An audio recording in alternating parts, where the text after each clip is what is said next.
Yo, what's up? I drove to the theater and paid money to see the new Minions movie. Listen, before you judge me, I was not planning on seeing this at all. I am a certified Minion hater and a certified Illumination hater. It looked like a dumb kids movie that I had absolutely no interest or intention of going to. But then I started seeing on Letterboxd that some people seem to actually be enjoying this, like adult people who watch movies. And I heard that it paid homage to a bunch of old Hollywood movies and had some crazy stuff in it for a kids movie like decapitation and the word bastard. Well, I still wasn't going to see it in theaters because Minions. I thought maybe I would try to find it on streaming later if I was really curious. But there was a discount at the theater on Tuesdays and I had nothing else going on really, so yeah, I went and saw it. So, is this movie actually good? Well, I mean, it's not as terrible as you'd think. Illumination movies are just such an incredibly low bar of the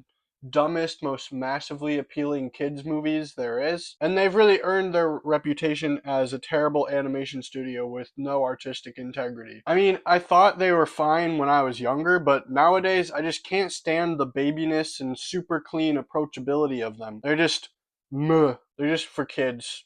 Whatever. However, this new Minions and Monsters movie is also for kids. But there's stuff here for adults as well. This is kind of a heartfelt tribute to like old Hollywood and the magic of movies that feels actually genuine and appreciative of the art form. The opening credits sequence was really funny and creative, consisting of the minions showing up in a bunch of those famous old short movies that are just like things moving, like The Arrival of the Train or the one with the horse running. There's lots of references and tributes to old movies throughout the film in ways that actually felt natural and actually funny. Like, there's actually jokes in this movie. I was actually laughing and enjoying myself when they got stuck in a machine with Charlie Chaplin or when they did the Citizen Kane globe dropping thingy. And I was also laughing when the movie was really stretching its PG rating to do some outrageous things. The decapitation bit is crazy. The minion getting called a bastard was funny. There's a fully nude minion at one point, which, by the way,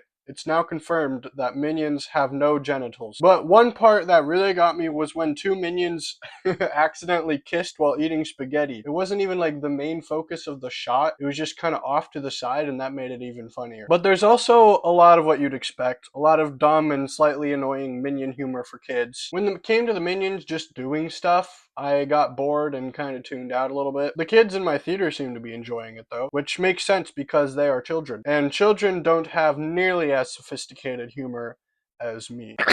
So basically, the parts where the children were laughing, I was silent. And the parts where the children were silent, I was laughing. I found the little green alien guy to be kind of irritating and have an annoying voice. I didn't really like him. But I loved the robot guy named Dort. I don't know why there's a robot guy walking around trying to conquer Earth or why he's in this movie in the first place, but I kind of don't care because his whole subplot of trying to date this random girl he met was pretty funny. And then he had robot children at the end. What the? I've said a lot of positive things about this and not a whole lot of negative things, and that's just because all the issues with this are just standard for baby Illumination movies. There are jokes that aren't funny, there are annoying characters, there are a lot of boring parts, the scene locations are uninteresting, and the character designs are straight up bad. I really just can't stand the look of these movies where all the people are just super squishy looking and way too clean and polished. It's not even necessarily bad, it just irks me personally how much they're trying to be cute and likable. And this movie has a lot of that, of course. Everyone is really squishy and round and approachable, even the big scary monsters. Whatever. Boring. But honestly, there's a few times in the movie where they made it look like old film or in a style similar to like classic silent movies, and I quite enjoyed those parts. I don't think I've ever seen Illumination do any kind of style change up, like ever, so good job, guys. That was a fun part of the movie. So, pretty much, if you strip away all the monster nonsense and the boring parts, at the core of this movie, it's actually a pretty charming and heartfelt tribute to Hollywood and filmmaking. It feels a lot like Babylon, but for children. Even if this movie was not my personal favorite, I'm kind of glad it exists because I could imagine this could be like the start of a love of movies for younger audiences. Who knows? Maybe the next great director will have started their love for film by